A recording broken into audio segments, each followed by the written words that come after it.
अब प्यार में तोहरा पिटाइल बानी घर से तोहरा बाबूजी के डर से। आहा बड़ी मजा आवता।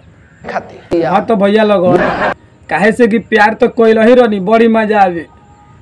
अब देखी लगन एक दिन के बात का हो गई जे प्यार हम कोई ही रहनी आ सुतार जैसे ओकरा बाबूजी के नजर पर हम चढ़ गई आ ये गाना गावे लगनी प्यार में तोहरा पिटाइल बानी घर से नइखी मिलत बाबूजी के डर से।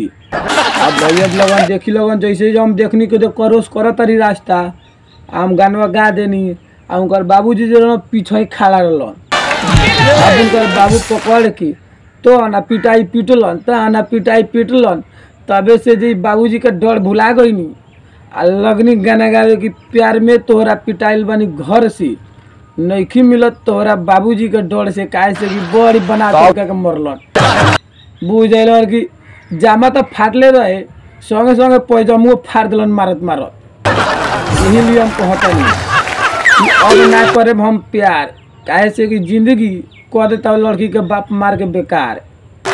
तो भैया लगन ये बात ध्यान से सुनम लगन करही कोई तो कोनो वकील के बेटी से प्यार करी ठीक बा कि एक बार राफा दाफा चौपल भी खाई गिरही के बाद तो मैदा पर गिर लगन आटा छोड़ लगन आ मैदा के संग एक बार तेल में डबक के खत्म।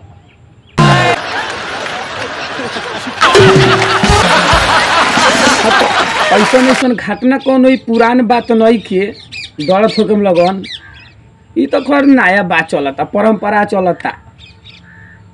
चलता ये लड़की के मैटर में लाजू तक खाए ठीक बा। अब टेंशन नहीं लगे कौन जरूरी नहीं खे जब जाना तो बोले बने कि परंपरा चलता जहाँ बैठे रुआ 4 चप्पल खा लेनी आ 4 सैंडल लड़कियों से खा लेनी बोले कोनो टेंशन नहीं ठीक भाई परंपरा आती।